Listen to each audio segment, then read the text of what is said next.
Mutual fund सही है ये तो हम सब ने सुना, बट कौन सा फंड मेरे लिए सही है? Large cap, mid cap, small cap, इतने सारे तो फंड है, मैं किस में इन्वेस्ट करूं? हेलो एवरीवन, मेरा नाम दीपांशु कपूर है। मैं एक फाइनेंशियल एडवाइजर हूं और आज मैं बात करने वाला हूं फंड सिलेक्शन के ऊपर। मतलब अपने लिए एक बेस्ट फंड कैसे चूज करें। बट आइए उससे पहले समझते हैं म्यूचुअल फंड होता क्या है। म्यूचुअल फंड्स में प्रोफेशनल्स की एक टीम होती है जो आपके बिहाफ पे एनालिसिस करती है और आपका पैसा आगे इन्वेस्ट करती है और एक रिटर्न क्रिएट करती है। और वो कहाँ इन्वेस्ट करती है ये डिपेंड करता है आपने कौन सा फंड चूज़ किया है। म्यूचुअल फंड्स में मेजर दो कैटेगरीज होती हैं, एक होती है इक्विटी, एक होती है डेट। इक्विटी फंड इन्वेस्ट करता है शेयर्स में, वो दूसरी कंपनी की ओनरशिप बाय करता है। जैसे जैसे वो कंपनी बढ़ती है वैसे वैसे आपके फंड की वैल्यू भी बढ़ती है। इनकी भी बहुत सारी सब कैटेगरीज होती हैं। पहला होता है large cap fund. Large cap fund invest करता है इंडिया की टॉप 100 कंपनीज में, जैसे रिलायंस। ये एक बहुत ही अच्छी फाइनेंशियल पोजीशन में होती है और एक अच्छा रिटर्न क्रिएट कर रही होती है और फ्यूचर इनके ग्रोथ पोटेंशियल्स बहुत अच्छे होते हैं, इसलिए और कंपनीज के कंपैरिजन में इसमें रिस्क थोड़ा कम होता है। वहीं दूसरी तरफ आता है स्मॉल कैप फंड। ये इन्वेस्ट करता है नई नई कंपनीज में जिसके इनके पास बहुत अच्छे अच्छे बिजनेस आइडियाज़ होते हैं। जितनी भी सारी लार्ज कैप फंड है वो एक टाइम कंपनीज हैं, वो एक टाइम पे स्मॉल कैप कंपनीज ही थी, तो उन्होंने टाइम के साथ साथ बहुत अच्छा परफॉर्म किया, तो इसमें रिटर्न्स के चांसेस बहुत हाई होते हैं। बट वहीं नई कंपनीज के बंद होने के चांसेस भी उतने ही हाई होते हैं, तो उसमें रिस्क और रिटर्न दोनों बहुत ज़्यादा होता है। बट अगर आपको लार्ज कैप जितनी सेफ्टी चाहिए और स्मॉल कैप जितना रिटर्न चाहिए, आप मिड कैप फंड में इन्वेस्ट कर सकते हैं। ये उन कंपनीज में इन्वेस्ट करता है जो ग्रो कर चुकी होती हैं और लार्ज कैप बनने की तरफ होती हैं। अगर आपको तीनों में ही एक्सपोजर चाहिए तो आप मल्टी कैप फंड में इन्वेस्ट कीजिए। मल्टी कैप फंड तीनों में एक्सपोजर रखता है। बट अगर आपको टैक्स बेनिफिट भी चाहिए इसके साथ साथ, तो आप ईएलएसएस फंड में इन्वेस्ट कीजिए। ईएलएसएस फंड में आपको एटीसी के अंडर 1.5 लाख का टैक्स डिडक्शन मिलता है। ये मल्टी कैप फंड ही होता है, बट इसमें 3 साल का लॉक इन पीरियड होता है। अगर हम कंपेयर करें और एटीसी बेनिफिट स्कीम्स के कंपैरिजन में, इसमें सिर्फ 3 साल का लॉक इन पीरियड है और जगह 5 साल का लॉक इन पीरियड होता है, तो यहाँ आपको इस चीज़ का भी बेनिफिट मिलता है। उसके बाद आता है सेक्टर फंड।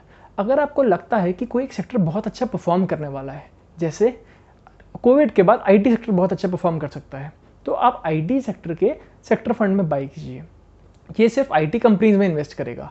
उससे आपको क्या बेनिफिट मिलेगा? अगर वो सेक्टर बहुत अच्छा परफॉर्म किया तो आपके फंड की वैल्यू बहुत ज़्यादा बढ़ जाएगी और आपको एक बहुत अच्छा रिटर्न मिलेगा। मैं इस फंड को उन्हें ही सजेस्ट करता हूँ जिनको किसी एक पर्टिकुलर सेक्टर की बहुत अच्छी नॉलेज हो। उसके बाद आता है इंडेक्स फंड।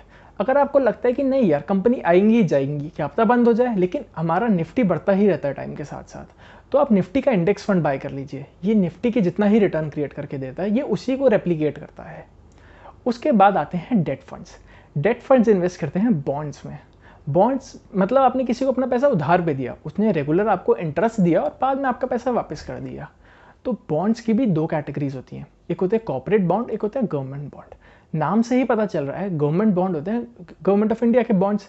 इनमें रिस्क नहीं होता क्योंकि गवर्नमेंट आपका पैसा लेके कहीं नहीं जाएगी। अगर उसके पास पैसा नहीं हो तो आपको प्रिंट करके दे देगी। अगर आपको सिर्फ गवर्नमेंट बॉन्ड में ही इन्वेस्ट करना है तो आप गिल्ड फंड में इन्वेस्ट कर सकते हैं। ये सिर्फ गवर्नमेंट बॉन्ड्स ही बाय करता है।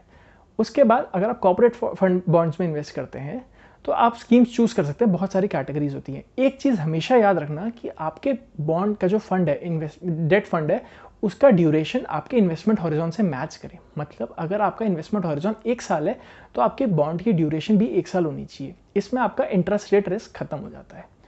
अब पॉइंट आता है कि अगर आपको इक्विटी में भी एक्सपोजर चाहिए और डेट में भी एक्सपोजर चाहिए तो आप हाइब्रिड फंड बाय कर सकते हैं। हाइब्रिड फंड दोनों में इन्वेस्ट करता है। इनमें 3 कैटेगरीज होती हैं। एक होता है कंजर्वेटिव हाइब्रिड। कंजर्वेटिव हाइब्रिड वो फंड होता है जो ज़्यादातर पैसा डेट में रखता है और थोड़ा सा पैसा इक्विटी में रखता है, ताकि आपको इक्विटी का थोड़ा एक्स्ट्रा रिटर्न भी मिल जाए और बॉन्ड की सेफ्टी भी मिली रहे। उसके बाद आता है एग्रेसिव फंड। एग्रेसिव फंड ज़्यादातर पैसा अपना इक्विटी में रखता है, थोड़ा सा पैसा डेट में रखता है। उसके बाद आता है बैलेंस एडवांटेज फंड। ये एक बहुत अच्छा फंड है।